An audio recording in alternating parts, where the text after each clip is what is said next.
সকল দর্শক বন্ধুদেরকে অনেক অনেক স্বাগত জানিয়ে শুরু করছি আজকে এনবিপি ইউনানি অ্যান্ড আয়ুর্বেদা রিসার্চ সেন্টারের অনুষ্ঠান। আজকের দিনে আপনি প্রত্যেকেই কিন্তু ভীষণ ব্যস্ত, আর এই ব্যস্ততার মধ্যেও কিন্তু আমাদের লাইফস্টাইলটা প্রত্যেক মুহূর্তে চেঞ্জ হচ্ছে এবং তার সাথে সাথে কিন্তু আমরা অ্যাট্রাকটিভ হয়ে পড়ছি বাইরের খাবারের দিকে। এবং এই বাইরের খাবার কনস্ট্যান্টলি কনজিউম করতে করতে কিন্তু আমরা বিভিন্ন শারীরিক সমস্যার সম্মুখীন হচ্ছি। আর যে শারীরিক সমস্যাটা একমাত্র এই মুহূর্তে বিশেষভাবে দেখা দিচ্ছে সেটা হচ্ছে কিডনি সংক্রান্ত সমস্যা, যেটা কিন্তু 8 থেকে 80 প্রত্যেকের ক্ষেত্রেই দেখা যাচ্ছে।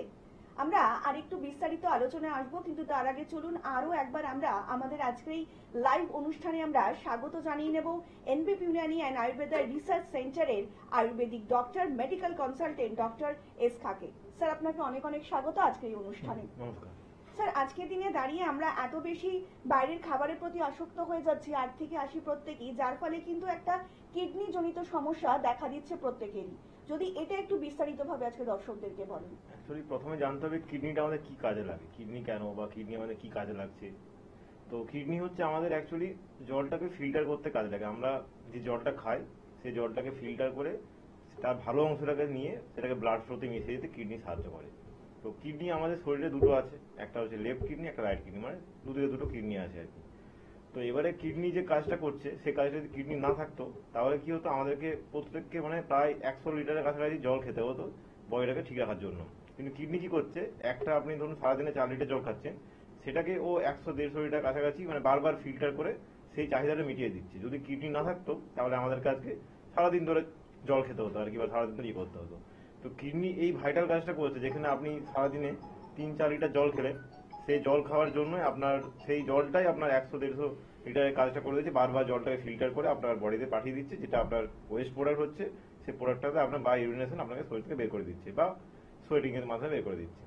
তো এবারে কিডনি যখন ফেলিওর হয় তখন কি সমস্যা হয়, তখন আপনার এই ফিল্ট্রেশনটা হচ্ছে না। আপনি ধরুন জল খাচ্ছেন, আপনার সেই ফিল্ট্রেশনটা হচ্ছে না।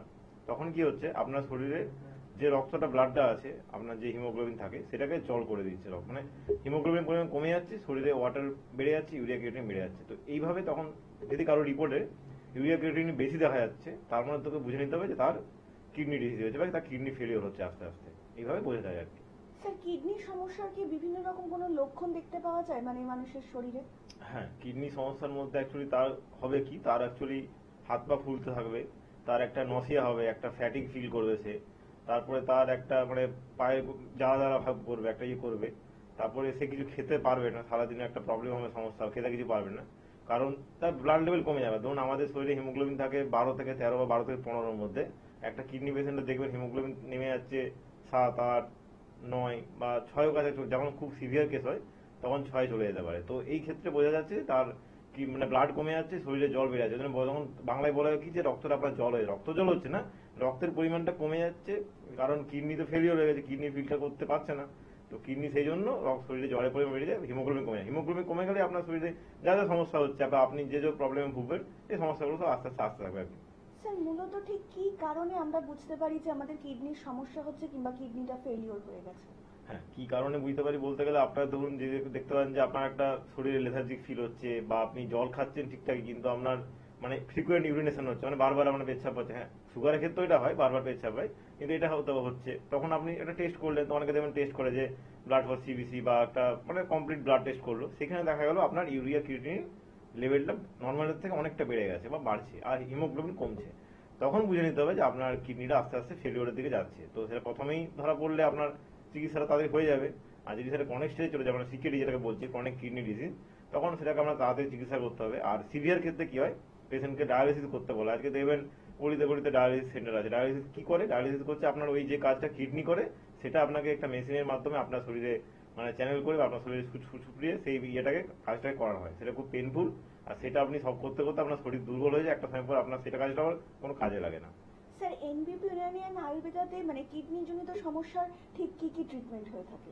হ্যাঁ, যে কোনো পেশেন্টে কিডনি পেশেন্টে এলে আমরা তাকে দেখি। তো অ্যাকচুয়ালি সবার তো ডায়ালিসিস হয় না, অনেকে থাকে কি কন্ডিশনে, ধরুন ইউরিয়া ক্রিয়েটিনিন বেড়ে গেছে, তো তার ডায়ালিসিস করেনি, বাট তার আগে একটা সেকেন্ড ওপিনিয়ন, তখন তাকে বলা হয় যে আপনি ইউরিয়া ক্রিয়েটিনিন চেক করুন।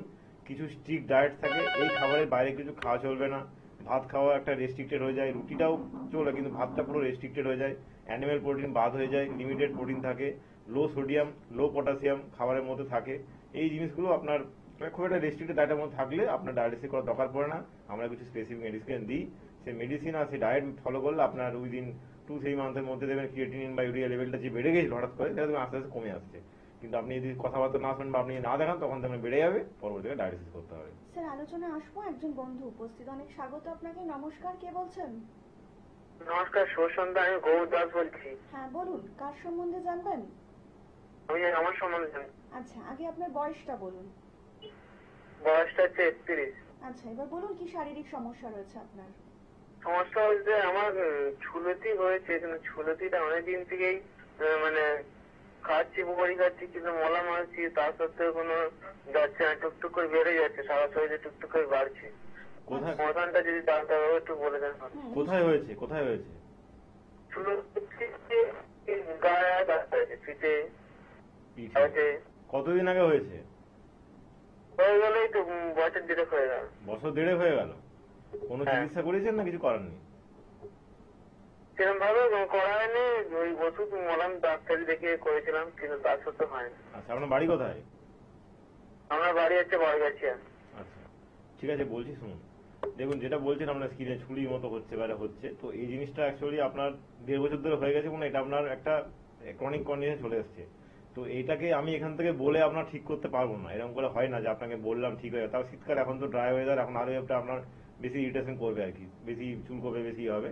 তো আপনি এক কাজ করুন, আমাদের হেল্পলাইনে যোগাযোগ করুন। আমাদের সমস্ত জায়গায় চেম্বার আছে, আপনার বাড়ি থেকে যেটা কাছে হবে সেখানে এসে এই যে কি হয়ে যাবে দেখান। এটা এটা না দেখলে স্কিন ডিজিজ কখনো ট্রিটমেন্ট করা যায় না। আর টুকটাক এমনি আর করতে পারেন যে আপনি এখন জল একটু বেশি করে খেতে পারেন, ডিম, বেগুন, চিংড়ি মাছ এগুলো খাবেন না, একটু একটু একটু অ্যাভয়েড করুন। করে আপনি আসুন, আমার কি লাগবে বা কি না লাগবে বলে চিকিৎসা করলে এটা কিন্তু সেরে যাবে, আপনার কোনো ভয়ের কোনো কারণ নেই। আপনাদেরকে আরো একবার জানিয়ে রাখি, যারা সত্যি সত্যি চাইছেন আয়ুর্বেদিক পদ্ধতিতে নিজেকে এবং নিজের প্রিয়জনদের একটু সুস্থ রাখবেন, তাদের কিন্তু অবশ্যই এনবিপি ইউনানি অ্যান্ড আয়ুর্বেদা রিসার্চ সেন্টারে হাত কিন্তু আপনারা ধরতেই পারেন।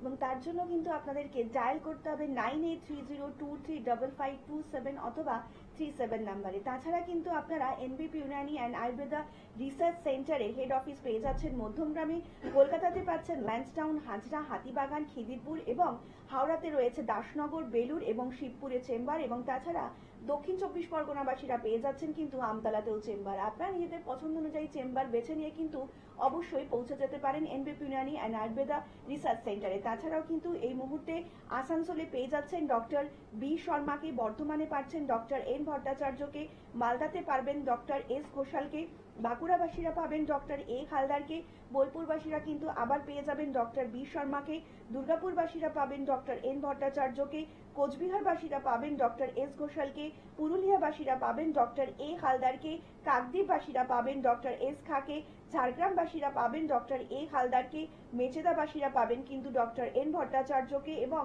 শিলচর আসামবাসীরা কিন্তু আবার পেয়ে যাবেন ডক্টর বি শর্মাকে, এবং খড়গপুরবাসীরা পাবেন ডক্টর এন ভট্টাচার্যকে, শিলিগুড়িবাসীরা পাবেন ডক্টর এস ঘোষালকে, বহরমপুরবাসীরা পাচ্ছেন ডক্টর এ হালদারকে, গৌহাটিবাসীরা কিন্তু আবার পেয়ে যাচ্ছেন ডক্টর বি শর্মাকে, কৃষ্ণনগরবাসীরা পাচ্ছেন ডক্টর এ হালদারকে, হলদিয়াবাসী এবং হেরিয়াবাসীরাও কিন্তু পেয়ে যাচ্ছেন ডক্টর এ হালদারকে, বনগাঁবাসীরা পাচ্ছেন ডক্টর এন ভট্টাচার্যকে, আর ক্যানিংবাসীরা পাবেন ডক্টর আর ডেকে, রায়গঞ্জবাসীরা পাবেন ডক্টর এস ঘোষালকে, আগরতলাবাসীরা পাবেন ডক্টর এন ভট্টাচার্যকে, আবার কিন্তু আলিপুরদুয়ারবাসীরা পেয়ে যাচ্ছেন ডক্টর বি শর্মাকে, আরামবাগবাসীরা পাবেন ডক্টর এ হালদারকে, জামশেদপুরবাসীরা পাবেন ডক্টর এন ভট্টাচার্যকে, গঙ্গারামপুর পাবেন হচ্ছে ডক্টর এ ঘোষালকে, এবং ডিব্রুগড়বাসীরা পাবেন ডক্টর এস ঘোষালকে।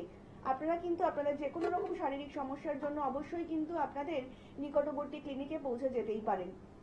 আয়ুর্বেদিক হচ্ছে এমন একটা পদ্ধতি যেটাকে বলা হয় কিন্তু প্রাচীন পদ্ধতি। প্রাচীন পদ্ধতিকে বেস করেই কিন্তু এনবিপি Unani and Ayurveda research centre আপনাদের পাশে থাকার কিন্তু প্রতিশ্রুতি এবং অঙ্গীকারবদ্ধ। আয়ুর্বেদিক পদ্ধতিতে সম্পূর্ণ কিন্তু পুঙ্খানুপুঙ্খভাবেই আপনাদের যে কোনো রকম শারীরিক সমস্যা কিন্তু বিবেচনা করে বিশ্লেষণ করেন, এবং আয়ুর্বেদিক পদ্ধতিকে কিন্তু ডাক্তারবাবুরা আপনাদের চিকিৎসা করে আপনাদেরকে সারিয়ে তুলবে, যাকে বলা হয় একদম রুট ট্রিটমেন্ট। কারণ আপনাদের শারীরিক সমস্যার রুটটা কিন্তু জানা ভীষণ দরকার। রুট যদি সঠিকভাবে জানা না থাকে, কিংবা রুট যদি সঠিকভাবে ট্রিটমেন্ট করা না হয়ে থাকে, তাহলে কিন্তু শারীরিকভাবে আপনি কখনোই সুস্থ হতে পারবেন না। তাই যদি শারীরিকভাবে সুস্থ হতে চান, তাহলে কিন্তু অবশ্যই এনবিপি ইউনানি অ্যান্ড আয়ুর্বেদা রিসার্চ সেন্টারে হাত কিন্তু আপনাকে ধরতেই হবে। আপনার যে কোনো রকম শারীরিক সমস্যা থাকলে সেই সমস্যা থেকে মুক্ত করে দেওয়ার কিন্তু প্রতিশ্রুতি রাখছে এনবিপি Unani and Ayurveda research centre. Sir আমরা যে আলোচনা করছিলাম কিডনি জনিত সমস্যা, এই কিডনি যদি আমরা ভালো রাখতে চাই, সেই ভালো রাখার উপায় যদি একটু দর্শকদেরকে বলেন। কিডনি ভালো রাখার জন্য আপনাকে বিরাট কিছু করতে হবে না। আপনি যে খাওয়া দাওয়াটা করছেন সেই খাওয়া দাওয়াটাকে ঠিকঠাক রাখতে হবে। সময়ে সময়ে জল খেতে হবে। অনেকে থাকে কি জল খেতেই চায় না ঠিকঠাক করে, সারাদিনে জল কম খায়। তো জলটা আপনাকে ঠিকঠাক খেতে হবে। আপনার 3 থেকে 4 লিটার জল আপনাকে খেতে হবে। 3 লিটার খেলেও চলবে, বাট 3 থেকে 4-এর মধ্যে ভ্যারি করে জল খাওয়াটা খেতে হবে। আর খাবার দাবার যেটাই খাচ্ছেন না কেন, যে খাবারে ধরুন যেখানে আপনার নুন মানে লবণ থাকছে বেশি, সোডিয়াম বা পটাশিয়াম বা যাই থাকছে, সেটা কম খেতে হবে। মানে আপনি লো সোডিয়াম লো পটাশিয়াম ডায়েট করুন। প্রোটিনটাও লিমিটে খান। অ্যানিমাল প্রোটিন খাচ্ছেন, খান, কোনো সমস্যা নেই, বাট লিমিটে প্রোটিন খান। মানে যে ডায়েটটা করছেন মাছ মাংস ডিম, সেটা লিমিটে, মানে রেগুলার মাছ মাংস ডিম খাওয়ার শরীরের জন্য ভালো না, এটা করুন। বাকি যাদের একটু সুগার প্রেশার আছে তাদের ক্ষেত্রে এই চান্সটা বেশি থেকে থাকে, যে সিকিউরিটি ক্ষেত্রে মানে কিডনি ফেলিওর হওয়ার। তাদের ক্ষেত্রে বলবো যে সুগার প্রেশারটাকে কন্ট্রোলে রাখুন। যেভাবে হোক আপনি যেভাবে মেডিসিন খাচ্ছেন, যেখানে যা করছেন করুন, কোনো সমস্যা নেই। কিন্তু সুগার প্রেশারটা যাদের থাকে তাদের ক্ষেত্রে চান্সটা একটু বেড়ে যায়, যাদের সিকিউরিটি হওয়ার। তারা খাওয়া দাওয়াটা মেনটেন করে সুগার প্রেশারকে যদি কন্ট্রোলে রাখতে পারেন সেটাও ভালো।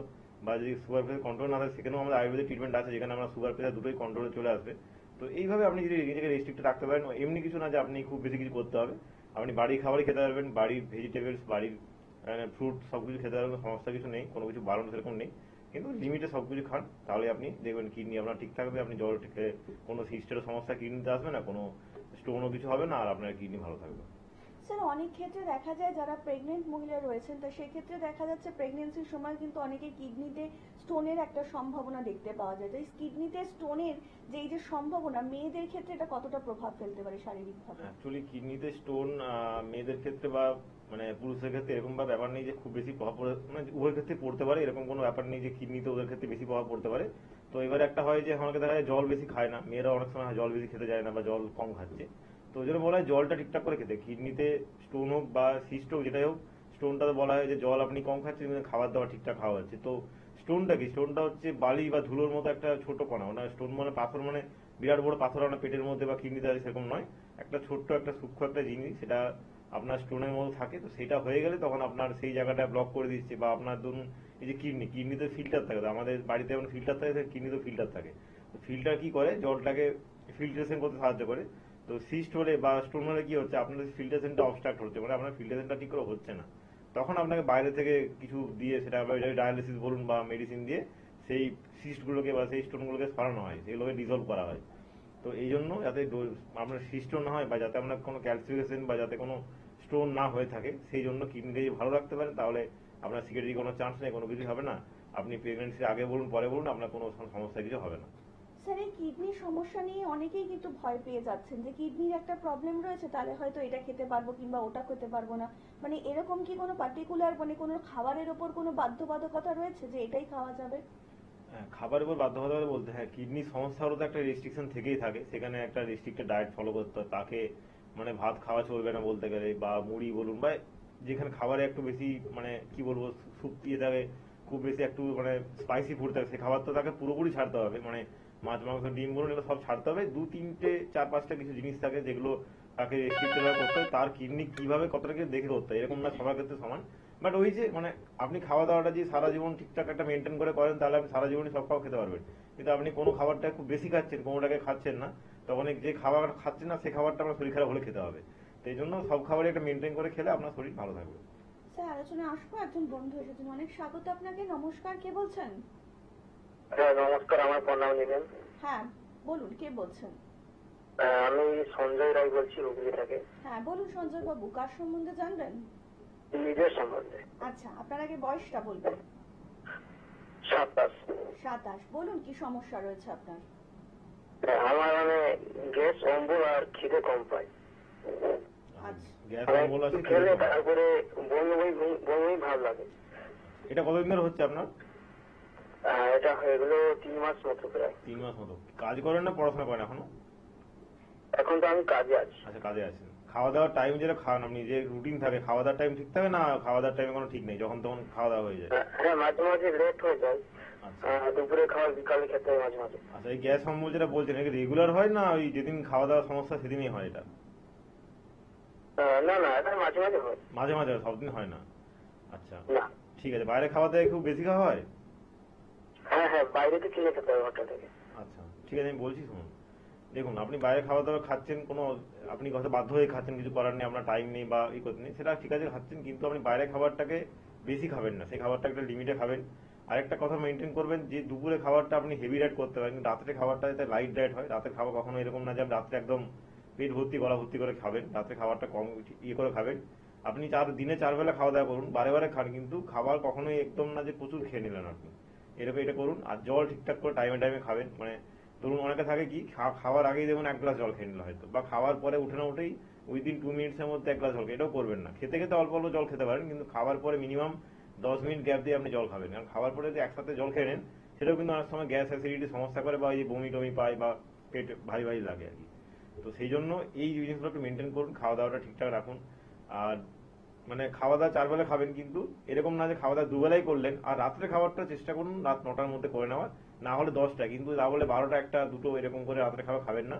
এটা কিন্তু শরীরে খুব ক্ষতি করে, আর গ্যাস অম্বল বলুন যাই বলুন পেট ফুলে যাওয়া, এটা সব বাড়াবাড়ি করে। তো রাতের খাওয়াটা মানে ম্যাক্সিমাম 9টা। এবার খুব সমস্যা হলে সপ্তাহে 1-2 দিন 10টা করলেন, ঠিক আছে, কিছু করার নেই, আমরা 10টা করছে, কিন্তু এটা যেমন 11টা পেরিয়ে না যায় বা 10টা পেরিয়ে না যায়।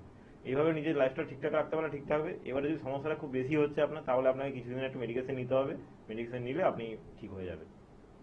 আপনাদেরকে আরো একবার জানিয়ে রাখি, যে কোনো রকম শারীরিক সমস্যা হলেই কিন্তু আপনারা অবশ্যই অবিলম্বে যে হেল্পলাইন নাম্বারটা রয়েছে সেখানে কিন্তু যোগাযোগ করতেই পারেন। তার জন্য কিন্তু আপনাদেরকে ডায়াল করতে হবে 9830235527 অথবা 37 নাম্বারে আপনারা কিন্তু যোগাযোগ করতেই পারেন। তাছাড়া কিন্তু এনবিপি ইউনানি অ্যান্ড আয়ুর্বেদা রিসার্চ সেন্টারের হেড অফিস আপনারা পেয়ে যাচ্ছেন মধ্যমগ্রামে, এবং কলকাতাতে পেয়ে যাচ্ছেন ল্যান্সডাউন, হাজরা, হাতিবাগান এবং খিদিরপুরে।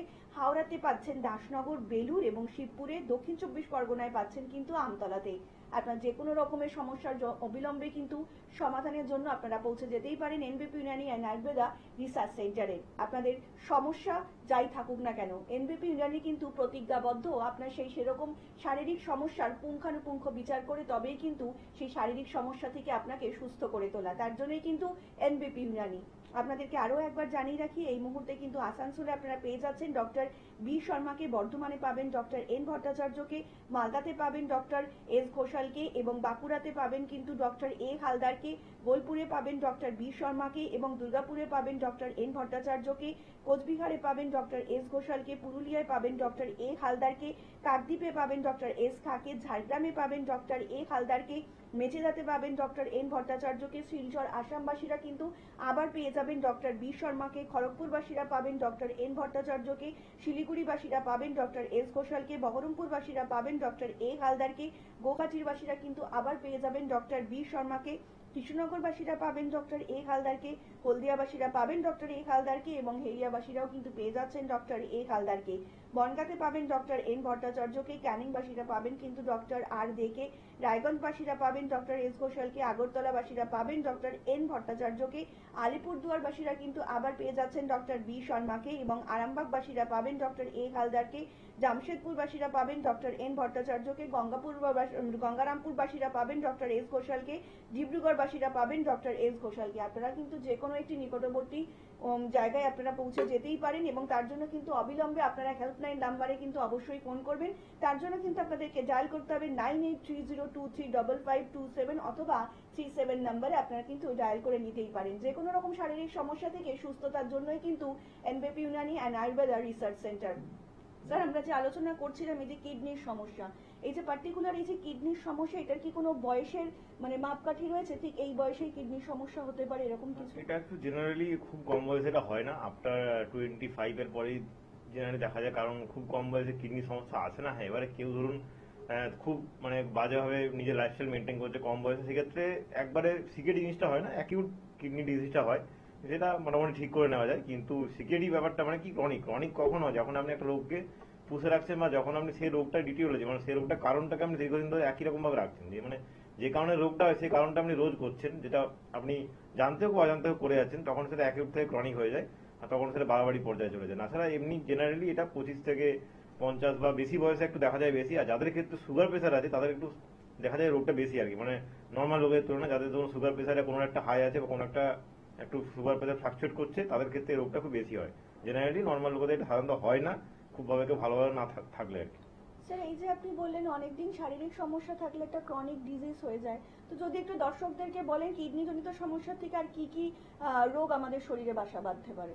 হ্যাঁ, কিডনি সমস্যা থেকে আপনার ধরুন কিডনিতে কথা বলছি, কারোর ধরুন কিডনিতে আমি প্রথমে আপনার কিডনিতে স্টোন ধরা পড়লো। স্টোন মানে ধরুন আপনি দেখবেন একটা রিপোর্ট করবেন কি কিডনির কোনো ইউএসজি করলেন কিউবি, সেখানে দেখবেন আপনার একটা ক্যালসিফিকেশন দেখা যাচ্ছে বা কিছু দেখা যাচ্ছে একটা। তো সেই ক্ষেত্রে আপনাকে বুঝে নিতে হবে যে আপনার কিডনিতে প্রবলেম হচ্ছে। তখন দেখবেন ডাক্তার আপনাকে বলবে বা বলা হয় যে একটু জল বেশি করে খাবেন, একটু খাওয়া দাওয়া একটু ইয়ে করুন, একটু প্রোটিন খাওয়া একটু কম খান, একটু ফ্যাট ডায়েটটা একটু লো করুন, একটু এক্সারসাইজ করুন, ইয়ে করুন। তখন দেখবেন আপনার জিনিসটা অ্যাকিউট স্টেজ কিন্তু আছে, আপনার খুব বাড়াবাড়ি করা যায়নি। এটা দেখবেন করবেন, একটু মেডিকেশন লাগলো না, হয়তো আপনি হয়তো এই জিনিসটা ফলো করেন, আস্তে আস্তে ঠিক হয়ে গেল। এবারে আপনি ধরুন সেইটা হচ্ছে একটু অ্যাকিউট স্টেজ, মানে যে রোগটা একদম প্রিলিমিনারি স্টেজে আছে, রোগটা সেরকম ভাবে তখন আপনার শরীরের বিস্তার লাভ করেনি, আপনার ক্যালসিফিকেশন আছে, মানে ক্যালসিফিকেশন হওয়ার আগে একটা মানে গ্রিস টাইপের থাকে, যেটা আপনার ধরুন মানে বলতে গেলে একদম চটচটে একটা আঠালো পদার্থ থাকে, তারপরে সেটা স্টোন হয়। মানে প্রথমে কিন্তু স্টোন হয়ে যায় না, এরকম না যে আপনার পেটের মধ্যে বা কিডনিতে প্রথমে স্টোন চলে এলো। প্রথমে আপনার সেখানে একটা কাদাটে ভাব থাকে, স্লাজ থাকে, বলতে গেলে স্লাজ। সেই স্লাজটা দেখবেন রিপোর্টে আসতে পারে, সেই স্লাজ থেকে কিন্তু আপনাকে রিকভার করা যায়। এরকম না যে আপনার স্লাজে হবে না আপনার কিডনিতে স্টোন হয়ে গেল, স্লাজ থেকে রিকভারি করলে আপনার স্টোন এলোই না। এবারে প্রথমে স্লাজ এলো, তারপরে ক্যালসিফিকেশন এলো, তারপরে আপনার কখন স্টোন অলরেডি ফর্ম হয়ে গেছে। তারপরে দেখবেন আবার সিস্টের ক্ষেত্রেও সেম জিনিস, প্রথমে কিন্তু সিস্ট হয় না, প্রথমে এরকম স্লাজ থাকে, তারপরে সেটা সিস্টিক ফর্মে আসে, দেখবেন বায়োলেটারাল মানে দুটোতে হয়তো সিস্ট চলে এসছে, বা কারোর লেফটে এসছে কারোর রাইটে এসছে। তো এই যে সিস্টের অনেকে কি বলে যে একটু অপারেশন করে নিতে হবে বা করে নিতে হবে, এসব করতে গেলেও যে কোনো গ্যারান্টি নেই আপনার হবে না। আপনি অপারেশন করলেন লেফট কিডনিতে সিস্ট ছিল, দেখবেন আমরা 2-3 মাস বা 6 মাস পরে আপনার দেখবেন চলে গেল রাইট কিডনিতে সিস্ট। তো এই জন্য অপারেশন করার দরকারই নেই। যদি কারো সিস্ট থেকেও থাকে তারও মেডিসিনে সেটা রিজলভ হয়ে যাবে, আপনার বাইলুন দিয়ে সেই স্টোনটা বা যাই বলুন যেমন মেডিসিন দিয়ে বেরিয়ে যাবে, কোনো সমস্যার কারণ নেই। এবারে আপনি এই রোগগুলো যদি পুষে রাখেন, মনে ধরুন সিস্ট হয়েছে বা আপনার স্টোন হয়েছে, তখন আপনার সেই জিনিসটা আস্তে আস্তে সিকেটের দিকে যাবে, মানে অ্যাকিউট ছিল এবার হয়ে গেল ক্রনিক কিডনি ডিজিজ, তখন আপনার সেটা ভয়ের কারণ দাঁড়িয়ে যাবে। তো সেই ক্ষেত্রেও অনেক তো আমার পেশেন্ট থেকে অনেক পেশেন্ট আছে, তখন তাকে বলা হয় ডায়ালিসিস করতে, তখন সেই ডায়ালিসিস পর্যায়ে নেই, তার বয়স খুব বেশি হয়েছে, তার হয়তো 70 পেরিয়ে গেছে বা তার হয়তো 75 হয়ে গেছে, তার হাই সুগার, তার প্রেশার হাই, তখন সে আসে সেকেন্ড ওপিনিয়নের জন্য কি করা যেতে পারে। তো তখন করা যায় ট্রিটমেন্ট সবই হয়, কিন্তু তার টাইম বেশি হয়ে যায়, তার একটা রিস্ক ফ্যাক্টর থেকে থাকে, বা সবাইকে ডাক্তাররা চায় না ডায়ালিসিস করতে গেলে, ডায়ালিসিস করতে গেলেও পেশেন্টের বডি আরো উইক হয়ে যায়। ধরুন কারোর আছে প্রচুর ফ্ল্যাকচুয়েট মানে প্রচুর হাই সুগার বা হাই প্রেশার, তাকে যদি ডায়ালিসিস করতে যে কোনো সময় হার্ট অ্যাটাক করে মারা যেতে পারে। তো এই জন্য এইসব জায়গায় যাবেন না, যখনই রোগ ধরা পড়ে রোগের চিকিৎসা করান, ডায়াগনোসিস করান, ট্রিটমেন্ট করান, যখন তখন যেখান থেকে খুশি মেডিসিন খাবেন না। আজকে আমরা কোনো কিছু হলে একটা জ্বরের ওষুধ খেয়ে নিই, একটা গ্যাসের ওষুধ খেয়ে নিই, এগুলো থেকে কিন্তু আমাদের কিডনি কিন্তু ক্ষতিগ্রস্ত হয়। তো এগুলো করবেন না, নিজে থেকে ডাক্তারি না করে ডাক্তার দেখিয়ে চিকিৎসা করান, সেক্ষেত্রে আপনার কিডনির লিভারের ফেলিওরগুলো কিন্তু হবে না। স্যার আপনি যে বললেন এই যে বয়স বেশির ক্ষেত্রে যাদের কিডনির সমস্যা দেখা যাচ্ছে, এই সব পেশেন্টদের ক্ষেত্রে এনবিপি ইউনানিয়ান আয়ুর্বেদা রিসার্চ সেন্টারে কি ধরনের আয়ুর্বেদিক চিকিৎসা করা হয়ে থাকে? অ্যাকচুয়ালি কিডনির ক্ষেত্রে মূলত আমরা মেডিকেশনই দিয়ে রাখি, কোনো রকম থেরাপি কিছু হয় না সেরকম, জাস্ট মেডিকেশনই ঠিক হয়ে যায়, থেরাপি লাগে না তাদের ক্ষেত্রে। কিন্তু তাদেরকে বয়স বেশি হলে তারা কি করায়, ফার্স্টে ধরুন কারো সুগার আছে, তো তার সুগারটাকে আমরা চেক করবো সুগারটা কিভাবে থাকছে বা সুগারটা ফ্লাকচুয়েট করছে কিনা, মানে কম বেশি হচ্ছে কিনা। তার সুগার যদি কন্ট্রোলে থাকে তাকে তখন আলাদা মেডিসিন দেওয়া হবে। কারো যে সুগারের কন্ট্রোলে নেই কিন্তু সে হয়তো সুগারের 3-4টে মেডিসিন খাচ্ছে সারাদিনে, মানে অ্যালোপ্যাথি মেডিসিন খাচ্ছে, তখন তার সুগারের ট্রিটমেন্টটাই করতে হবে। কারণ ধরুন কেউ 3টে সুগারের মেডিসিন খাচ্ছে, তারপরে তার পিপি আসছে 200-300 উপরে, তার কিডনি সমস্যা আছে, তার তো কিছু করা যাবে না, কারণ তো সুগারটা তো কমাতে হবে আগে। তো সেই জন্য তাকে আমরা তখন সুগারটাকে কমানোর জন্য একটা আলাদা ট্রিটমেন্ট করি, সাথে কিডনি ট্রিটমেন্ট শুরু করি। কিন্তু যার ক্ষেত্রে কিছু নেই, জাস্ট কোনো কারণে হয়তো হয়ে গেছে আপনার কিডনি ডিজিজ, সেই ক্ষেত্রে তাকে শুধু কিডনি ট্রিটমেন্ট করলে হয়ে যায়, এটা কোনো ব্যাপার না। কিন্তু 2-3 মাস 4 মাস ম্যাক্সিমাম 5 মাস আপনি ট্রিটমেন্ট করবেন, দেখবেন আপনার ইউরিয়া ক্রিয়েটিনিন লেভেল নর্মালে চলে এসেছে, আপনার ঠিক হয়ে যাচ্ছে, আস্তে আস্তে আপনি ঠিক হয়ে যাবেন। স্যার আবার আলোচনা আসবো, একজন বন্ধু এসেছেন, অনেক স্বাগত আপনাকে। নমস্কার, কে বলছেন? নমস্কার, নমস্কার, বলুন কে বলছেন? আমি তপন হালদার বলছি। বলুন কার সম্বন্ধে জানবেন? কলকাতা থেকে বলছি, তো আমার প্রবলেমের জন্য জানতে। আচ্ছা, আপনার আগে বয়সটা বলুন। বয়স হচ্ছে 38। 38। কেমন লাগছে আজকের অনুষ্ঠান আপনার? সমস্যা খুবই ভালো হচ্ছে, আপনাদের খুবই ভালো, আমি দেখি ফলো করে রাখবো। অনেক ধন্যবাদ। এবার বলুন কি সমস্যা আপনার? হ্যালো, হ্যাঁ বলুন কি সমস্যা আপনার? সমস্যা হচ্ছে ঠান্ডায় না বেড়ালে বা ঠান্ডা লাগলে আমার মাথা প্রচন্ড পরিমাণে পেন হয়।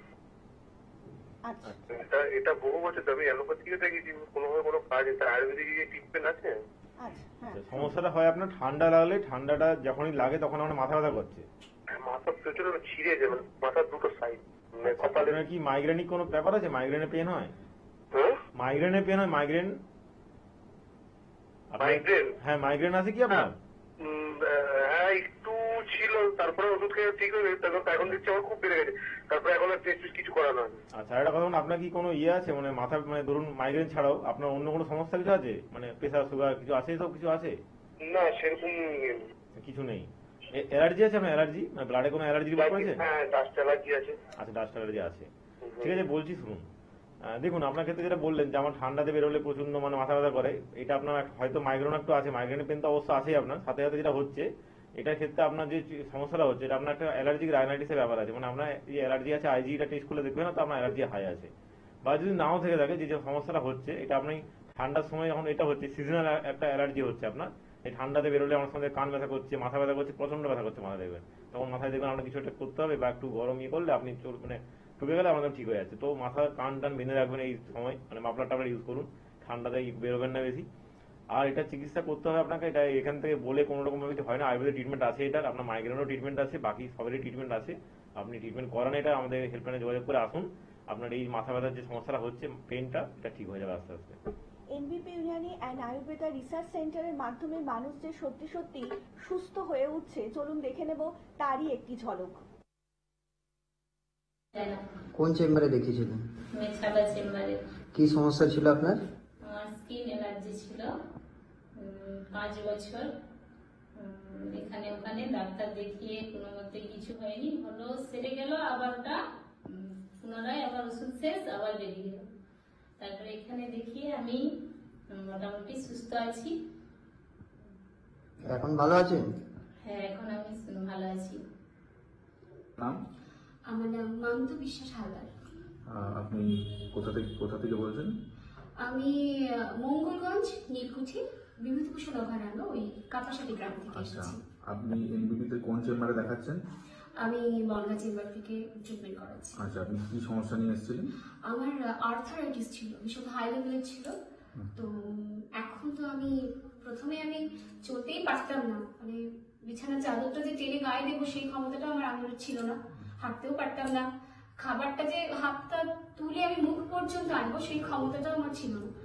আচ্ছা, এনবিবিতে ট্রিটমেন্ট করে এখন আপনি কেমন আছেন? এখন তো হেঁটে চলে বেড়াচ্ছি, আমার আগের লাইফটা যেমন ছিল অনেকটা আমি সেই জায়গাটায় ফিরে এসেছি। তো এটা তো পাবো আমি প্রথমে ভাবতেই পারি, তাই আমার কাছে অবিশ্বাস্য যেটাও সম্ভব হয়। আচ্ছা, আপনি যে এই সমস্যা থেকে উদ্ধার হয়েছেন, তো পরবর্তী পেশেন্টদের জন্য আপনি কি বলতে চান? পরবর্তী পেশেন্টদের জন্য আমি বলবো আপনারা অবশ্যই আসুন, এখানে ট্রিটমেন্ট করান এবং বিশ্বাসের সাথে চলুন, তাহলে আপনারা অবশ্যই রেস্কিউ হবেন সব রোগ থেকে। আপনার নাম? মান্তু বিশ্বাস হালদার। ম্যাডাম, আপনার নাম কি? অপর্ণা ব্যানার্জি। আপনি কোথা থেকে এসেছেন? আমি কাঁচরাপাড়া থেকে এসেছি। আচ্ছা, আপনি এনবিপিতে কি সমস্যা নিয়ে এসেছিলেন? আমার ঘাড়ে আর কোমরে ছিল কন্ডেলাইসিস, ওই সমস্যা নিয়ে আমি এসেছিলাম। আচ্ছা, আপনি এই রোগে কতদিন ধরে ভুগছিলেন? আমি তাও 2 বছর। 2 বছর ধরে। কেমন কন্ডিশন নিয়ে এসেছিলেন যখন আপনি আমি প্রথম এখানে এলেন? হাঁটতে চলতেই পারতাম না, আমি একদম মানে হাঁটু থেকে শুরু করে মাজা থেকে শুরু করে সব জায়গায় আমার যন্ত্রণা ছিল। আচ্ছা, 2 বছর ধরে এরকম ভুগছিলেন? 2 বছর ধরে আমি টানা ভুগেছি। আচ্ছা, এখানে কতদিন আগে এসে দেখিয়েছেন? এখানে 15 দিন আগে এসেছি আমি। 15 দিন আগে এসেছেন হ্যাঁ। এবং ডাক্তারবাবুকে দেখিয়ে ওষুধ নিয়েছেন? ওষুধ নিয়েছি, 15 দিনের ওষুধ দিয়েছিল ডাক্তারবাবু আমাকে। আচ্ছা, তো 15 দিন পর আজকে যে এসেছেন, আপনি এখন কেমন আছেন? অনেক ভালো, অনেক ভালো। 15 দিনে আমি ভাবতে পারিনি আমার এরকম রোগ সে এতটা কমে যাবে। আচ্ছা, আগের যে সমস্যাগুলো ছিল সেগুলো এখন আছে কি? না, এখন আর নেই। এখন ঘাড়ে ঠাড়ে ব্যথা ছিল আমার, সেগুলো নেই। আর এখন হাঁটাচলা করতে পারছেন? হ্যাঁ হ্যাঁ হ্যাঁ, হাঁটা চলা করতে পারছি। আচ্ছা, আর আপনি যে ধরুন এখন চলাফেরা করছেন তাতে ওই কষ্টগুলো হচ্ছে না? না না না, আগের মতো ওই কষ্টগুলো আর হচ্ছে না। আচ্ছা, তো আপনাকে একটু জিজ্ঞাসা করছি, যারা দর্শকরা আপনার এই ভিডিওটা দেখছে তাদের জন্য কি বলবেন? তাদের জন্য বলবো যে একবার এসে দেখুন, 15 দিন পরে বুঝতে পারবেন যে ডাক্তারবাবু কি ওষুধ দেয় আর কতটা শরীর ভালো থাকে। আপনাকে অসংখ্য ধন্যবাদ। নমস্কার দাদা, আপনার নামটা একটু বলবেন? আমার নাম জয়ন্ত মাইতি। আচ্ছা, আর আপনার ওয়াইফের নাম? আমার ওয়াইফের নাম ভক্তি মাইতি। কোথা থেকে এসেছেন দাদা? আমরা এসেছি ডেবরা, পশ্চিম মেদিনীপুর থেকে। কি সমস্যার জন্য ডক্টর বি শর্মার কাছে এসেছিলেন? আমি বি শর্মার কাছে এসেছিলাম, আমার পেটের খুব সমস্যা ছিল, একবেলা খাওয়ার পর অপরবেলা খেতে পারতাম না এবং অল্প কিছু খেয়ে নিলেই আমার পেট একদম সমদম হয়ে থাকতো এবং সেই সঙ্গে আমার আরো অন্যান্য কিছু পেচ্ছাপেরও খুব খুব বিরাট সমস্যা ছিল এবং আমার বছরের মধ্যে 2 বার অন্তপক্ষে স্যালাইন ব্যবস্থা আমার থাকতো, খুব সমস্যায় পড়ে যাও, হঠাৎ যখন তখন আমি সেন্সলেস হয়ে পড়তাম। বেশ সেই দিক থেকে এখন আমি খুব ভালো আছি এবং খুব আরাম বোধ করছি। বেশ। আর আপনার স্ত্রী কি সমস্যার জন্য ডক্টর বি শর্মাকে দেখাচ্ছেন? আমার স্ত্রীর ঘাড়ে স্পন্ডিলাইটিস ছিল, ওখানে অন্য ডাক্তারের কাছে নিয়ে গিয়েছিলাম, সেখানে দুবার নিয়ে যাওয়ার পর ওষুধ আনার পরে তার কোনো কাজ হয় না। তারপরেই আমি সঙ্গে করে, যেখানে আমার ওষুধ খাচ্ছিলাম বি শর্মা বাবুর কাছে, আমি সঙ্গে করে নিয়ে এসে এখানে দেখালাম এবং 4 ভাগের 3 ভাগ কমেছে এবং খুব ভালো। মানে আপনারা দুজনেই স্যাটিসফাই তো, খুশি তো? আমরা দুজনেই স্যাটিসফাই এবং খুব ভালো। আপনারা যেরকম খুশি আছেন, যারা আপনাদের কথা শুনছেন, অন্যান্য দর্শকরা, তাদের জন্য কি বলবেন? আমি তাদের জন্য চাইবো আপনারাও আসুন, সবাই ভালো থাকবে। এখানে এলে আপনারা পুনরায় নতুন জীবন শুরু করতে পারবেন। যারা ভেঙে পড়েছেন তারা আর ভাঙবেননি, চলে আসুন, খুব আরাম পাবেন। অনেক ধন্যবাদ দাদা। ঠিক আছে। নমস্কার ম্যাডাম, আপনার নাম কি? কবিতা মিশ্রা। আচ্ছা, আপনার বয়স কত? 42। আচ্ছা, আপনি আমাদের কোন চেম্বারে দেখাচ্ছেন? শিলিগুড়ি চেম্বারে। আচ্ছা, আপনি কি রোগের জন্য দেখাচ্ছেন? আমার হাঁটুতে প্রবলেম ছিল, জয়েন্টে খুবই, মানে এত প্রবলেম ছিল, ওঠা বসা সব আমার সে বন্ধ হয়ে গেছিল। আচ্ছা, কতদিন ধরে আপনি এখানে চিকিৎসা করাচ্ছেন? এখানে 3 মাস হয়েছে। 3 মাস ধরে আমি খুবই ভালো, খুবই সুস্থ। আমি এখন বলতে গেলে হাঁট নিচ্ছি না, দৌড়াচ্ছি, এমন আমার পায়ের অবস্থা খুবই ভালো। মানে বলতে আসছে না, কি বলবো আমি এত ভালো আমার। আচ্ছা, আপনি অনেক খুশি হয়েছে এখানে চিকিৎসা করে? অনেক খুশি, অনেক। আমি তো সবাইকে বলবো যে এসে একবার দেখে নিন, যাদের অসুবিধা আছে এখানে। ঠিক আছে, থ্যাংক ইউ ম্যাডাম। আমরা আবারও ফিরে এলাম অনুষ্ঠানে এবং আমাদের সঙ্গে এই মুহূর্তে রয়েছেন এনবিপি ইউনানি অ্যান্ড আয়ুর্বেদা রিসার্চ সেন্টারের আয়ুর্বেদিক ডক্টর এবং মেডিকেল কনসালটেন্ট ডক্টর এসকা স্যারকে আবারও অনেক স্বাগত এই অনুষ্ঠানে। স্যার, এটা হচ্ছে যে একটা আমরা ঋতু পরিবর্তনে এই মুহূর্তে ঢুকে পড়েছে, একটা ঠান্ডার আবহাওয়া বেশ চলছে কলকাতায়। তো সেই ক্ষেত্রে দেখা যাচ্ছে 8 থেকে 80 সকলেরই একটি শারীরিক সমস্যা দেখা দিচ্ছে এবং এই শারীরিক সমস্যা বলতে যেটা সব থেকে বেশি আমরা দেখতে পাচ্ছি, যেটা হচ্ছে একটা অ্যালার্জির প্রভাব প্রত্যেকের মধ্যেই রয়েছে। তো এটা যদি একটু বিস্তারিত দর্শকদেরকে জানান। অ্যাকচুয়ালি আমাদের সবারই মধ্যে অ্যালার্জি থাকে, কারোর ধরুন নর্মাল আছে, কারোর নর্মালের থেকে বেশি আছে। এবার সেটা শীতকালে অ্যাকচুয়ালি বেশি বুঝতে পারে না, শীতকালে বাতাসে আপনার জলীয় বাষ্প কম থাকে বা শীতকালে ড্রাই ওয়েদার থাকে। এবারে ধরুন কারোর ক্ষেত্রে অ্যালার্জি আছে, আমি জাস্ট বলছি একটা দেখবেন রিপোর্ট হয় আইজি বলে, কারোর ক্ষেত্রে অ্যালার্জি আছে ধরুন 300-400-র মধ্যে, কিন্তু গরমকালে সেরকম ফিল করতে পারছে না। শুধু সিজনাল চেঞ্জে দেখবেন ঠান্ডা লাগে, অনেকের থাকে দেখবেন সারা বছর ঠিক আছে, কোনো সমস্যা নেই। যখনই সিজনটা চেঞ্জ হয়, মানে গরম থেকে ঠান্ডা বা ঠান্ডা থেকে গরম বা গরম থেকে হঠাৎ করে বর্ষাকাল চলে গেলো, একটু বৃষ্টি হয়ে ঠান্ডা পড়ে গেল, তখন দেখবেন সমস্যাটা হচ্ছে। তখন দেখবেন ঠান্ডা লাগছে, একটু হাঁচি কাশি হচ্ছে, একটু জ্বর আসছে, এই সমস্যাগুলো হচ্ছে। তো এটা হচ্ছে সিজনাল একটা ফ্লু দেবে কাজ করে। এখন দেওয়া হয় সিজনাল ফ্লু, মানে সিজন পাল্টালে আপনাদের জ্বর হচ্ছে। তো এই যে জিনিসটা হচ্ছে, এটাই হচ্ছে অ্যাকচুয়ালি আপনার অ্যালার্জি রাইনাইটিস বা সিজনাল ফ্লু এর মধ্যে পড়ে। তো এটা কাদের ক্ষেত্রে হয় বেশি? যাদের ক্ষেত্রে আপনার ধরুন যে জিনিসটা হচ্ছে, আপনার যাদের ক্ষেত্রে ধরুন একটু আইজি লেভেলটা বেশি থাকছে বা যাদের অ্যালার্জি আছে তাদের ক্ষেত্রে বেশি হচ্ছে, যাদের ক্ষেত্রে কম হয় তাদের ক্ষেত্রে কম হচ্ছে, কিন্তু হচ্ছে সবারই। এবার কেন হচ্ছে সেটা আমি পরে বলছি। হ্যাঁ, অনেক স্বাগত আপনাকে। নমস্কার, কে বলছেন? হ্যালো। হ্যাঁ নমস্কার, কে বলছেন? আমি বিষ্ণুপুর থেকে বলছি। হ্যাঁ বলুন, কার সম্বন্ধে জানবেন ম্যাডাম? আমার সম্বন্ধেই জানবো। আচ্ছা, আপনার বয়সটা বলবেন। 40। হ্যাঁ বলুন, এবার কি শারীরিক সমস্যা আপনার?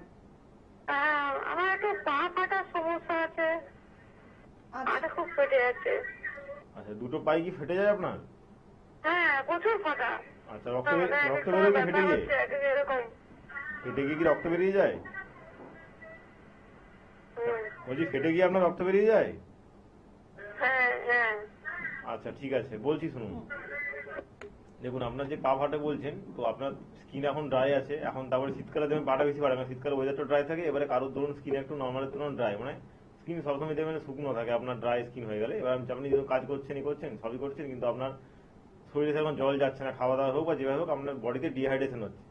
গরমকালে ডিহাইড্রেশন কি হয়, আমরা দেখবেন অনেকে ফেন্ট হয়ে যাচ্ছে, অজ্ঞান হয়ে যাচ্ছে। শীতকালে তো ফেন্ট হবে না, শীতকালে কি হয় ডিহাইড্রেশন হলে আপনার স্কিন ফেটে যাচ্ছে, স্কিন ড্রাই হয়ে যাচ্ছে।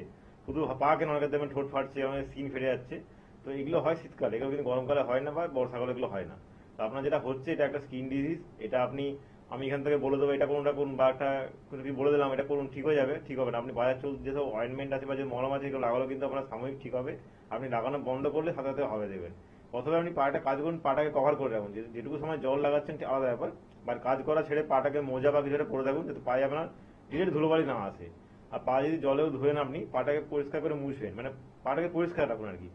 তারপরে আপনি আমাদের এই যে বললাম আপনি জল একটু বেশি করে খান, জলটা বডিতে ধরুন মোটামুটি 3 থেকে 4 লিটার জল খেতে হবে। আমরা দেখেছি অনেকেই গ্রামের দিকে জল সারাদিন খেতেই পারে না, শীতকালে তো জল অনেক খায় না, কারণ শীতকালে গ্রামের দিকে ঠান্ডা বেশি হলে কি হয় জল তেষ্টা পায় না, আর জল তেষ্টা না পেলে কি হয় জল আপনি ধরুন সারাদিন ধরে জলে কাজ করছেন, জল ঘাটছেন এই করছেন জলটা খাওয়া আপনার হয়ে উঠছে না। এবার জল ঘাটলে তো আমরা শরীরে জলে মারতে পারবো না, জল খেলে জলে মারতে শরীরে পারবে। তো সেই জলটা ঠিকঠাক করে খাবেন, ইয়ে করুন। আর আমাদের তো চেম্বার আছে ওদিকে, আপনি একটু হেল্পার জয়েন করে আসুন। আপনার যে ফেটে যাচ্ছে বা ফেটে রক্ত বেরিয়ে যাচ্ছে, এটা কিন্তু শুধু আপনার মলমে কাজ করবে না, মেডিসিনও লাগবে। মেডিসিন দিয়ে এটা আপনার আস্তে আস্তে সেরে যাবে।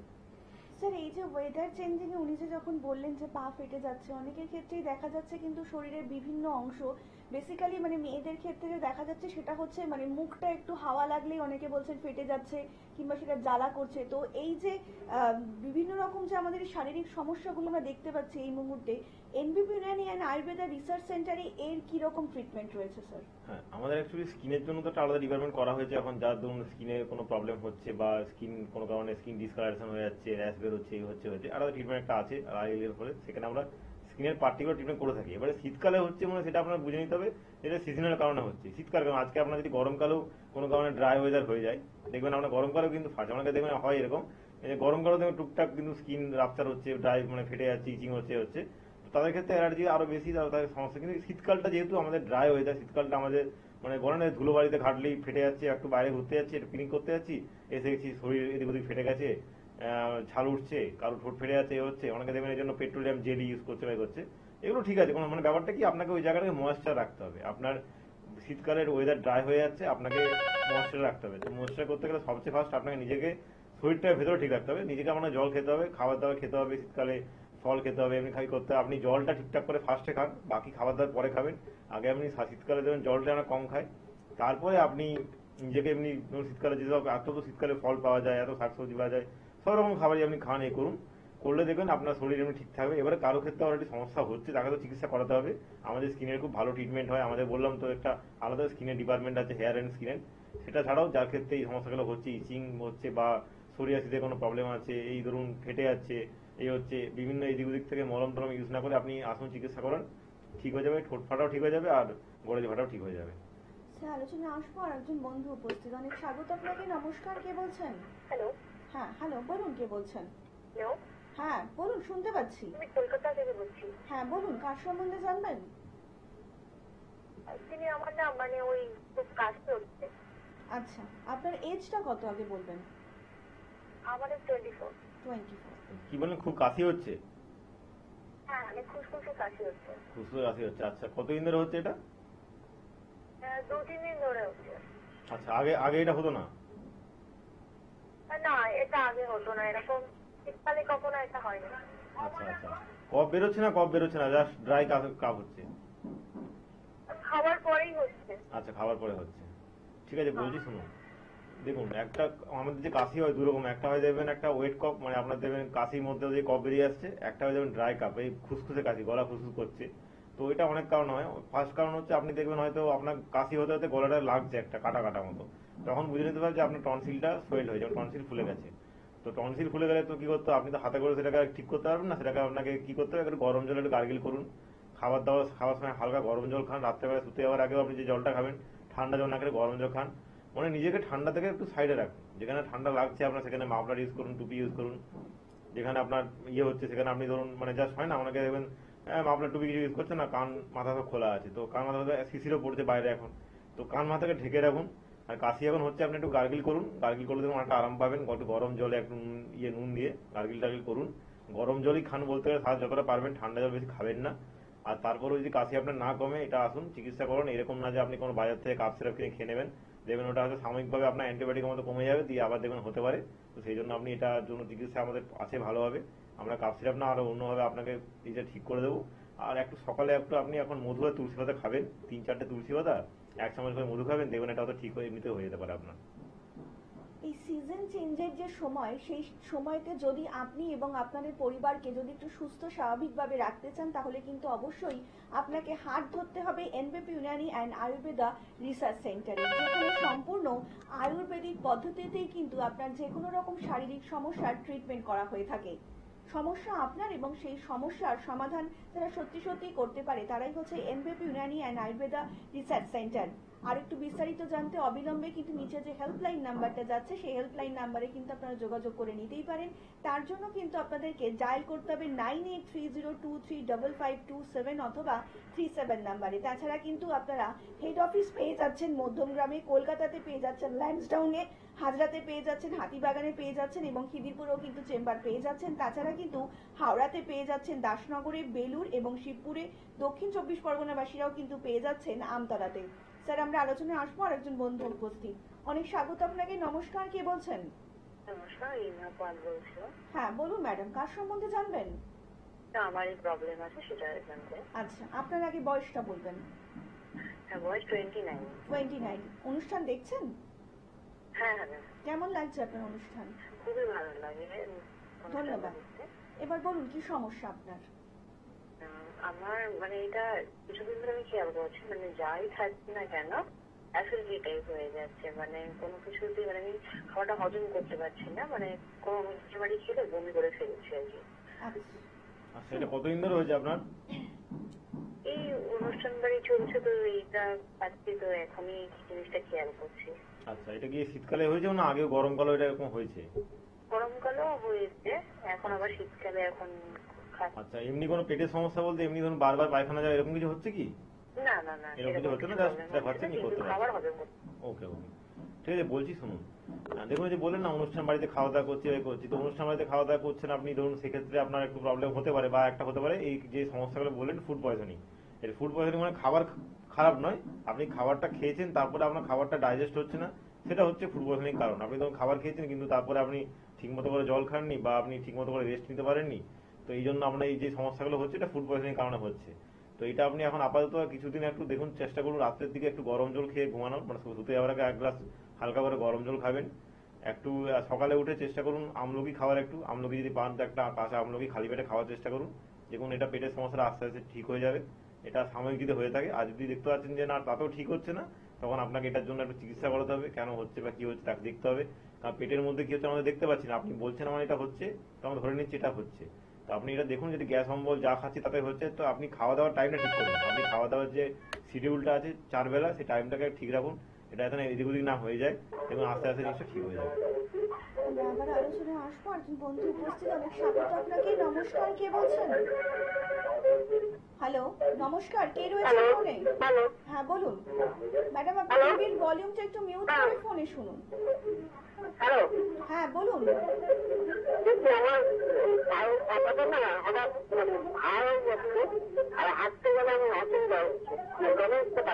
ম্যাডাম বলছি আপনি আগে টিভির ভলিউমটা মিউট করে ফোনে শুনুন, তাহলে ভালো করে শুনতে পারবেন। টিভির ভলিউমটা একটু মিউট করে দিন আপনার। হ্যাঁ, এবার আপনি বলুন আপনার বয়স কত?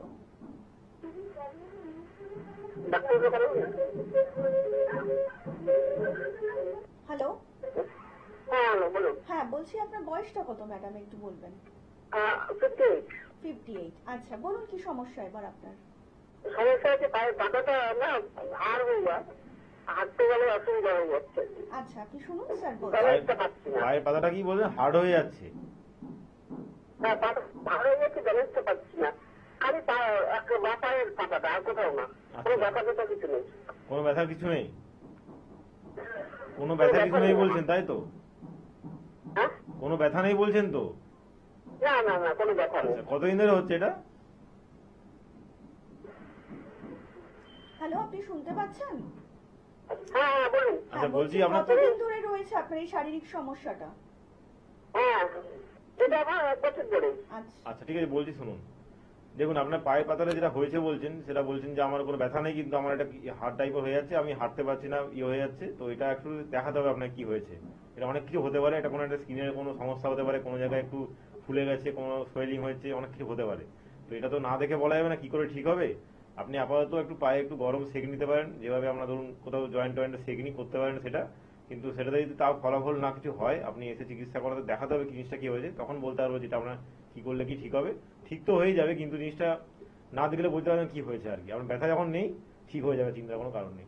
আপনাদেরকে আরও একবার জানিয়ে রাখি, যদি ইতিমধ্যে আপনার যে কোনো রকম শারীরিক সমস্যা থেকে থাকে তাহলে কিন্তু অবিলম্বে আপনারা হেল্পলাইন নাম্বারে কিন্তু যোগাযোগ করে নিতেই পারেন। তার জন্য কিন্তু আপনাদেরকে ডায়াল করতে হবে 9830235527 অথবা 37 নাম্বারে। তাছাড়া এনবিপি ইউনানি অ্যান্ড আয়ুর্বেদা রিসার্চ সেন্টারে কিন্তু আপনারা হেড অফিস পেয়ে যাচ্ছেন মধ্যমগ্রামে, কলকাতাতে পাচ্ছেন ল্যান্সটাউনে, হাজরায়, হাতিবাগান এবং খিদিরপুরে পেয়ে যাচ্ছেন, হাওড়াতে পাচ্ছেন দাসনগর, বেলুর এবং শিবপুরে, এবং দক্ষিণ 24 পরগনাতে পাচ্ছেন আমতলাতে। তাছাড়া কিন্তু আসানসোলে আপনারা পেয়ে যাবেন ডক্টর বি শর্মাকে, বর্ধমানে পাবেন ডক্টর এন ভট্টাচার্যকে, মালদাবাসীরা পাবেন ডক্টর এস ঘোষালকে, বাঁকুড়াবাসীরা পাবেন ডক্টর এ হালদারকে, বোলপুরবাসীরা পাবেন ডক্টর বি শর্মাকে এবং দুর্গাপুরবাসীরা পাবেন ডক্টর এন ভট্টাচার্যকে, কোচবিহারবাসীরা পাবেন ডক্টর এস ঘোষালকে, পুরুলিয়াবাসীরা পাবেন ডক্টর এ হালদারকে, কাকদ্বীপবাসীরা পাবেন ডক্টর এস খাকে, ঝাড়গ্রামবাসীরা পাবেন ডক্টর এ হালদারকে, মেচেদাবাসীরা পাবেন ডক্টর এন ভট্টাচার্যকে,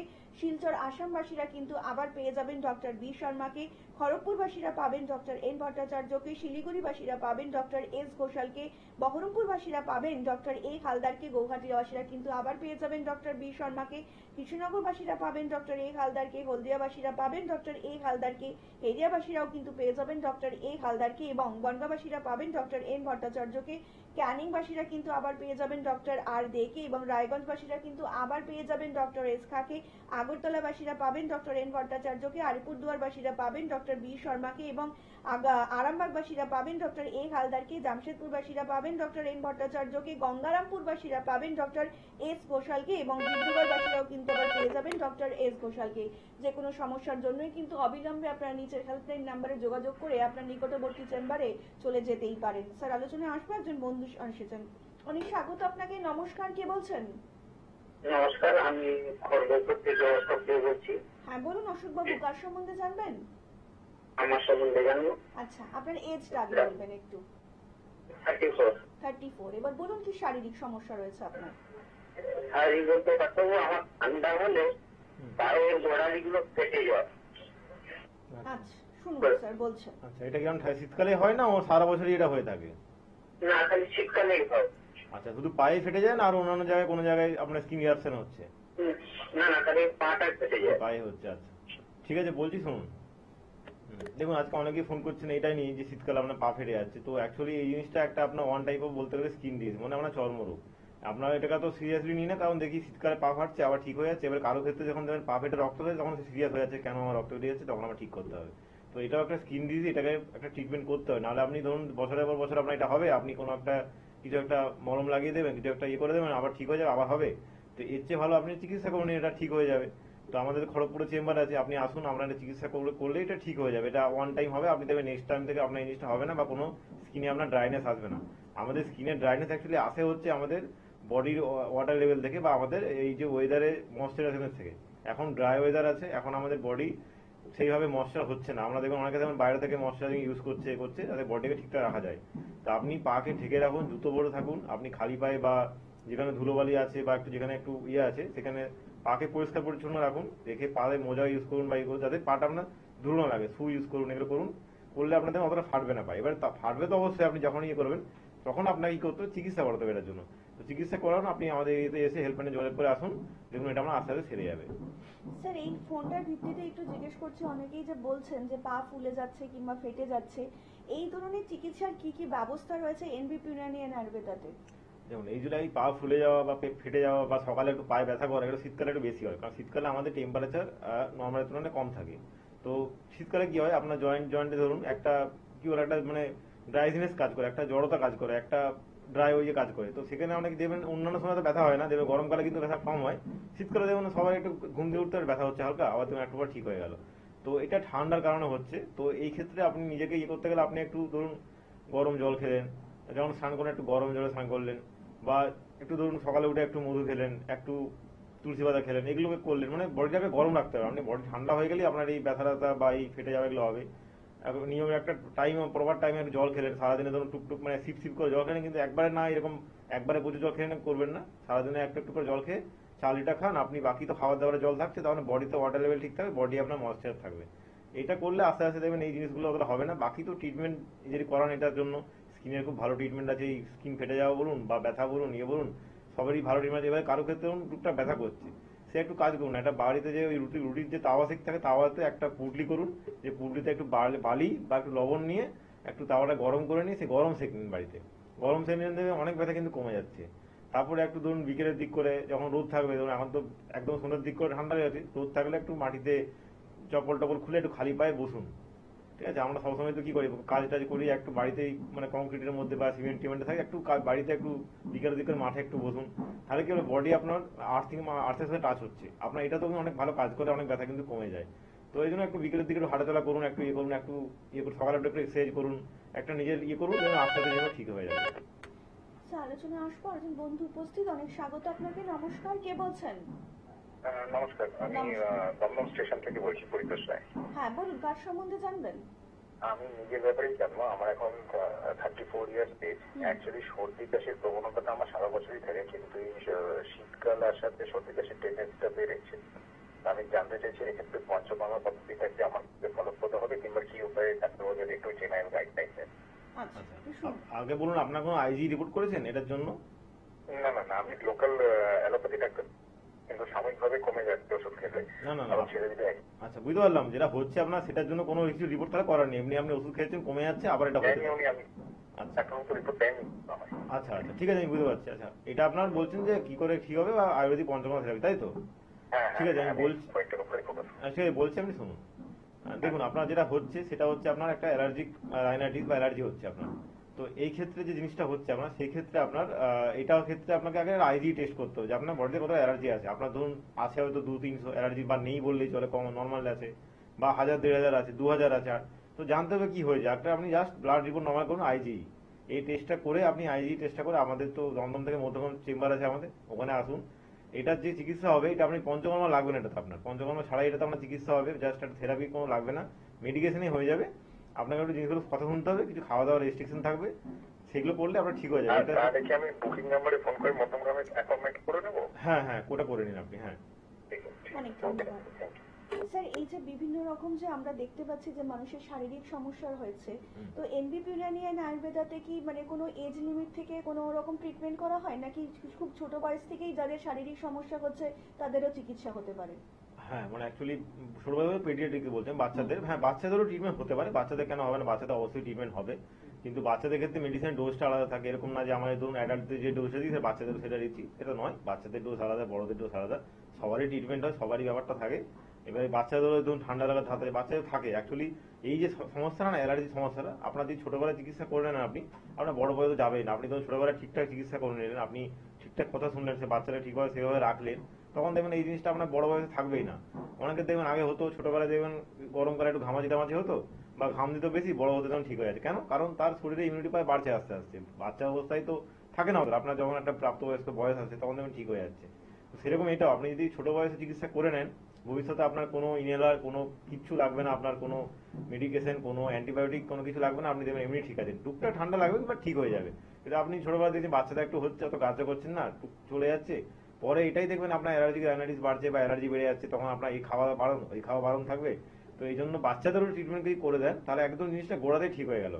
বাচ্চাটা যখন বড় হবে, যখন গ্রো করবে, তখন তার ইমিউনিটি পাওয়ারও গ্রো করবে, তখন এই সমস্যাটা তার থাকবেই না। তো যার ক্ষেত্রে যে বাচ্চারা একটু হাঁচি কাশি হচ্ছে, নাক দিয়ে কফ বের হচ্ছে, বা যেটা হচ্ছে বাচ্চাদের তো অনেক দেখা যায় এরকম হচ্ছে, বাচ্চাকে সাবধানে রাখুন, কারণ বাচ্চাকে ঠান্ডা বেশি লাগে, বাচ্চা বুড়োদের ঠান্ডা বেশি লাগে নর্মাল বয়সে বা প্রাপ্তবয়স্কের তুলনায়। তো এদেরকে একটু সাবধান রাখতে হবে, যাদের সমস্যা হচ্ছে বাচ্চাদেরও নিয়ে আসতে হবে। আমাদের আয়ুর্বেদে বাচ্চাদের আলাদা একটা বিভাগ আছে, বাল বিভাগ বলে, যেটাকে আমরা মানে ইংলিশ হলে পেডিয়াট্রিশিয়ান, তো বাচ্চাদেরকে আমরা আয়ুর্বেদে বলি বাল বিভাগে বলি। তো সেই চিকিৎসা করলে বাচ্চাদের যে কোনো সমস্যা কিন্তু চিকিৎসা হয় আমাদের আয়ুর্বেদে। স্যার, ঘরোয়া পদ্ধতিতে যদি এই সময় কেউ প্রিভেন্ট করতে চান, তো নিজেকে কিভাবে প্রিভেন্ট করবেন? ঘরোয়া পদ্ধতিতে সেটা করতে পারে, সেই ধরুন কিছু হার্বাল মধু খেলো, যেমন গ্রামের দিকে আমাকে দেখবেন যে মৌমাছির চাক থাকে, বা এই থেকে মধু দেবেন অনেকে সংগ্রহ করে। তো সেই মধুটা যদি হয়, সেটা ভেজানো মধু নয়, কিন্তু সেটা কিন্তু আপনার দেখবেন একদম নর্মাল মধু, যেটা আপনার কাজে লাগে, এটা করতে পারেন। তো এবারে অনেকে বলবেন যে অনেকে দেখবেন অনেক কোম্পানি মধু পাওয়া যায়, কিন্তু সেটাতে প্রচুর চিনি থাকে, মানে আপনি দেখবেন চিনির থেকে বেশি মিষ্টি মধু হয়ে যাচ্ছে। মধু কিন্তু মিষ্টি হয় না, মধু কিন্তু মিষ্টি আর একটা কষাটে ভাবে মাঝামাঝি মধু, মানে যদি অরিজিনাল মধু হয় সে টেস্টটা হয়। মধু মানে যে গুড়ের মতো মিষ্টি হবে বা মিষ্টির মতো মিষ্টি তা কিন্তু নয়, তার মানে সেটা আমাদের ভেজাল আছে।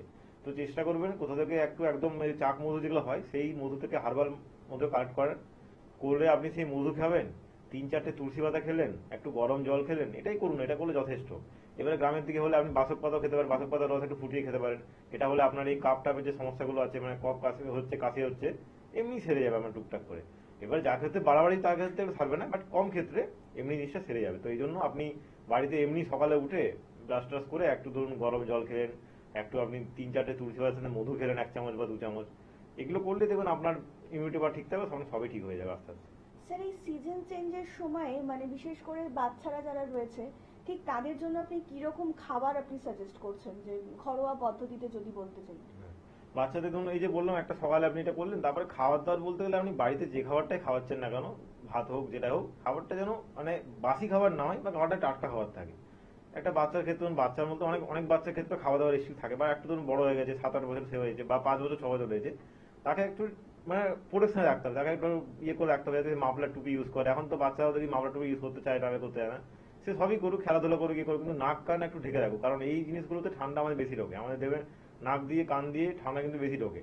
তো ওই জন্য দেখবেন অনেকের নাক ব্যথা করছে, অনেকের কান ব্যথা করছে, ঠান্ডা লাগছে, সর্দি হচ্ছে, কিন্তু হয়েই থাকে, বুকে কফ জমছে। আর ভুল করেও যাদের দেখবেন কফ জমে যাচ্ছে, মানে একটা হয় না যে আমার একটু জ্বর এসছে, একটু অ্যান্টিবায়োটিক খেয়ে নিলাম, আপনি কি করলেন, ভুল করে নেন, অ্যান্টিবায়োটিক খেলেন তো আপনার কফটা জমে রয়ে গেল, সেই কফটা কিন্তু আমার একদিন বেরোবে। আপনি আজকে জমিয়ে দিলেন, দেখবেন আপনার আবার 2-3 দিন 4 দিন বা ম্যাক্সিমাম 10-12 দিন যাবে, আপনার আবার কোনো ঠান্ডা লাগবে, তখন আবার জ্বর আসে। তখন সেই জন্য বলছি অ্যান্টিবায়োটিক না খেয়ে প্রাকৃতিক উপায়ে চিকিৎসা করুন। দেখবেন আপনার এই কফটা যদি শরীর থেকে পুরোপুরি বেরিয়ে যায়, যদি কারো কফ হয়ে থাকে আর কি, তখন দেখবেন আর জ্বর আসে না, ঠান্ডা লাগছে না। না হলে আপনি ওই অ্যান্টিবায়োটিক খাবেন, ঠিক হবেন, আবার অ্যান্টিবায়োটিক খাবেন, আবার ঠিক হবেন, এই সার্কেলটা আপনার চলতে থাকবে। এই সার্কেলটা থেকে বেরোতে গেলে আপনাকে হার্বাল ট্রিটমেন্ট করাতে হবে। স্যার আমরা আলোচনা আসবো, আর একজন বন্ধু উপস্থিত, অনেক স্বাগত আপনাকে। নমস্কার, কে বলছেন? হ্যাঁ নমস্কার। নমস্কার, বলুন কে বলছেন? আমি খড়গপুর থেকে বলছি। হ্যাঁ বলুন কে বলছেন? হ্যাঁ আমি তাপস জানা বলছি। হ্যাঁ বলুন তাপস বাবু, কার সম্বন্ধে জানবেন? হ্যাঁ আমার নিজের ব্যাপারে। আচ্ছা, আপনার নিজের এজটা একটু বলবেন। 37। আচ্ছা বলুন, এবার কি শারীরিক সমস্যা রয়েছে আপনার? সমস্যা খাওয়ার পরে পেটটা ফুলে থাকছে এবং হজম ঠিকঠাক হচ্ছে। আচ্ছা হ্যাঁ, আর এখন কি হচ্ছে খাওয়ার পরে? পেটটা ফুলে থাকছে আর হজম হচ্ছে না। আচ্ছা আচ্ছা, খাওয়ার পেট, আচ্ছা আচ্ছা আচ্ছা, এটা কতদিন ধরে হচ্ছে আপনার? 3 মাস হয়ে গেল। 3 মাস হয়ে গেল। খাওয়া দাওয়া যে টাইম আছে সেটা ঠিক আছে আপনার, না সেটা গন্ডগোল আছে? না না, খাওয়া টাইমে ঠিক হয় না। ঠিক হয় না, এটাই তো আপনার রোগের কারণ। ঠিক আছে, আপনি বলছি, আপনি স্ক্রিনে শুনুন। দেখুন আপনার যে এই সমস্যাটা বললেন যে খাওয়া দাওয়া ঠিক টাইমে হয় না, আজকে আপনার এই পেটটা ফুলে থাকছে বা খাওয়া অরুচি আসছে, ভালো লাগছে না, এগুলো হচ্ছে এই কারণেই খাওয়ার টাইমে ঠিক হচ্ছে না। তো আগে চেষ্টা করুন খাওয়ার টাইমটা ঠিক করার, কারণ আপনি খাওয়ার টাইম ঠিক না করলে আপনি যাই করে নিন না কেন আপনার সমস্যা কিন্তু বেরোবে না। আর আপনি যদি গ্যাসের ট্যাবলেট খেয়ে থাকেন, এটাও কিন্তু খাবেন না, এটাও আপনার ভালো জিনিস না। এটা অভ্যেস করলে পরবর্তীকালে আপনার বললাম একটা লিভার কিডনি সমস্যা কিন্তু অনেক সময় এই থেকেও আসে সাইড এফেক্ট হিসেবে। তো আপনি খাওয়া দাওয়ার টাইম ঠিক করুন, খাবার টাটকা খান, খাবারটা বারে বারে খাবেন, এরকম না যে একবারে খুব বেশি খেয়ে নিচ্ছেন, বারে বারে মতন একটু সারা ধারে খাবারটা খান, খেতে পেলে তবেই খান। রাত্রেবেলা একটা টাইমে 9টা-10টার মধ্যে খেয়ে নিন, তার বেশি লেট করবেন না। এটা করলে আপনার এমনি ঠিক হয়ে যাবে। তাছাড়া যদি আপনি এটা করতে না পারছেন বা খুব বাড়াবাড়ি হয়ে গেছে, তাহলে আপনি আমাদের খড়গপুরের চেম্বারে চিকিৎসা করে নিন, 2-3 মাসের মধ্যে সুস্থ হয়ে যাবেন। কিন্তু খাওয়ার টাইমটা আপনি ঠিক করুন, একটা প্রপার ডায়েট, একটা প্রপার রেস্ট্রিকশন টাইম থাকুন, দিন ভালো থাকবেন আপনি। আপনাদেরকে আরো একবার জানিয়ে রাখি, যারা ইতিমধ্যে দেখিয়েছেন তারা তো জানেন, এবং যারা এখনো আয়ুর্বেদিক পদ্ধতিতে সম্পূর্ণ সুস্থ হতে চাইছেন তারা কিন্তু অবিলম্বে নিচে যে হেল্পলাইন নাম্বারটা যাচ্ছে সেখানে কিন্তু যোগাযোগ করে নিতেই পারেন। তার জন্য কিন্তু আপনাদেরকে ডায়াল করতে হবে 9830235527 অথবা 37 নাম্বারে। তাছাড়া কিন্তু আপনারা হেড অফিস পেয়ে যাচ্ছেন মধ্যমগ্রামে, কলকাতাবাসীরা পাচ্ছেন ল্যান্সডাউনে, হাজরা, হাতিবাগান, খিদিরপুর, এবং হাওড়াবাসীরা পাচ্ছেন দাসনগর, বেলুর এবং শিবপুর, এবং দক্ষিণ 24 পরগনাবাসীরা পাচ্ছেন কিন্তু আমতলাতে। স্যার আজকের মতন অনুষ্ঠান কিন্তু আমাদের এখানেই শেষ করতে হচ্ছে, এবং কথা দিয়ে যাচ্ছি আপনাদের সকলের সঙ্গে দেখা হবে আগামী পর্বে। সকলে অনেক ভালো থাকবেন এবং সুস্থ থাকবেন। শুভরাত্রি।